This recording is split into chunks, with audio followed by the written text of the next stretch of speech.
What's up, YouTube? This is Elder Stacy Zanders coming with another video today. Part two of the Black Church Explained by the Pew Research information that we have. We're going to get right into the video. But before we get into the discussion, I would like to say subscribe to my YouTube channel. Hit the like button.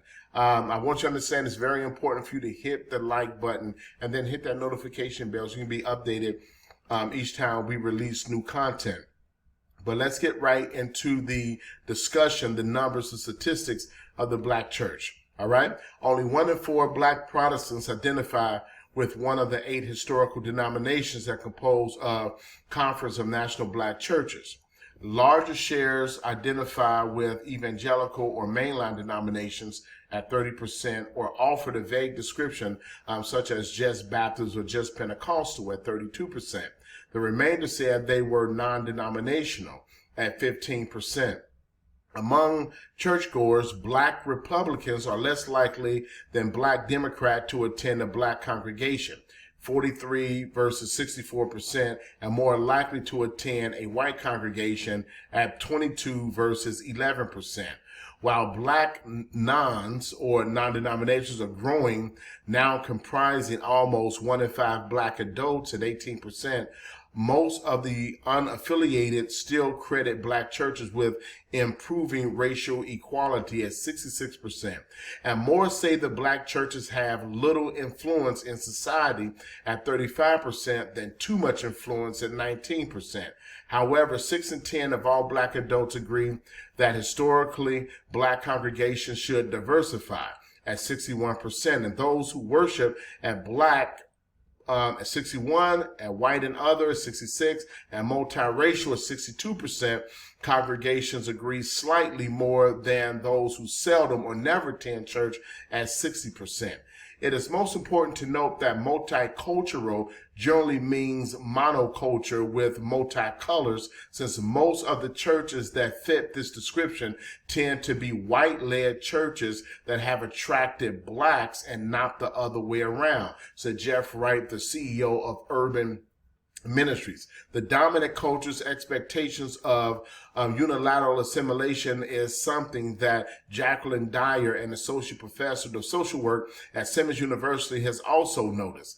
I have had conversations with clergy who are noticing that in the wake of COVID-19, George Floyd, and political unrest, some Black church members in predominantly white churches are leaving to return to Black church, she said. The departing Black members are feeling disenfranchised. A continued one-way migration threatens the gifts the Black church offers not only to the Black community, but to the body of Christ as a whole. Says Onye Obiwai, a researcher who studies psychology and organizations, race, and religion. If we lose the spiritual heritage of the Black church as people and resources flow to other expressions, we will be impoverished in the process, says Obiwai. Meanwhile, 6 in 10 of all Black adults agree that when church shopping, finding a new congregation where most attendees share their race would not be too important or not important at all at 63%.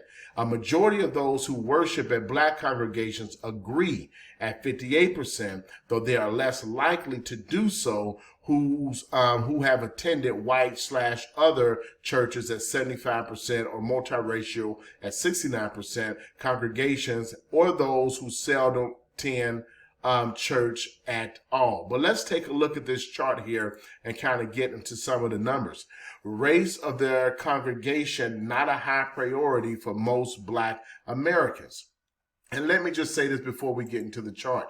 I am finding that this is not typically, if you go around and you look into churches that say they're multiracial, multicultural, you will find where it's led by a white pastor, that they do have a high number of Black attendees at those congregations. But at the same time, if you go into Black churches who want to become multicultural, you do not find the same participation. White people does not move over into Black-led churches. And I'm just going to say it the way it is. It is a racial issue. there was a particular church, I'm not going to name any names, in Atlanta, Georgia, a few years ago, and the pastor actually spoke about this trend. They had well, at a particular time they had 3 locations, and he noticed that one of their locations was growing. But then as he came to the main campus to preach, he noticed a difference from the pulpit, that the congregation seemed to be getting more brown and black. But what he noticed, he started to look into it, and really what he realized is that the white congregants were going further north to another location so they can be around primarily white people and have their church service. And I would have to say this particular pastor, and I have much love and much respect for him, because he dealt with that. He went to that congregation, really dealt with the racism, and then he came and he was honest with the people that were there. He apologized. He said he dealt with the issue, spoke to them about what was going on, and then began to teach a series on race relations. And that was a very, very powerful thing. But you do find that black people don't have a problem being led by a white pastor, but then white people have a tendency to have a problem being led by a black pastor. And a lot of white people will say that they don't have an issue with that, but at the same time, they're not going to go set up under a black pastor. But let's get back into the chart here. Race of their congregation, not a high priority for most blacks. And we're going to take a look at this chart here. It says historically black congregation should diversify. This is what people are saying.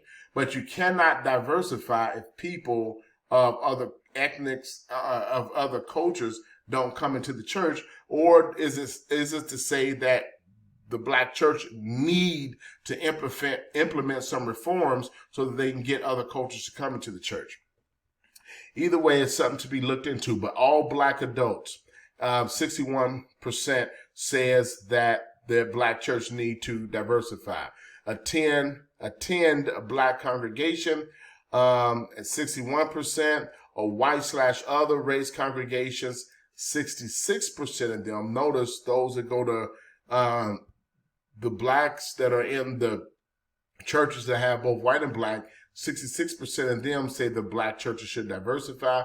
Multiracial congregations, 62%, or those who do not go to church, seldom or never attend, say that they need to diversify.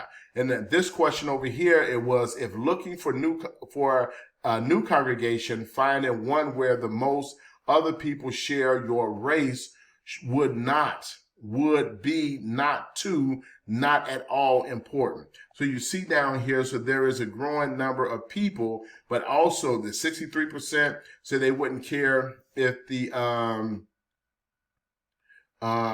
wouldn't care if, it says, if looking for a new congregation, finding one where the most other people share your race would be or not at all important. So this is black people coming into other churches, 63% that attend black adults in all black churches, and that attend an all black congregation churches, 63% said it wouldn't be important. Attend a totally black congregation, 58% said it wouldn't be important.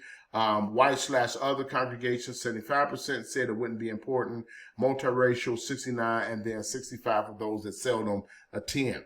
But they all agree that there should be diversification. But it all comes down to an individual. It breaks down to what individuals want to do themselves. So I'm just going to say it also, I think it ties into also services. I think a lot of times if you talk to a lot of black people that I know that have left our black congregation and went over into a multiracial or cultural church, they typically left. If you're a parent, a lot of times those parents decided to leave because these other churches had better youth ministries and youth programs. So that's something to take note at. Black pastors need to seriously take note of this.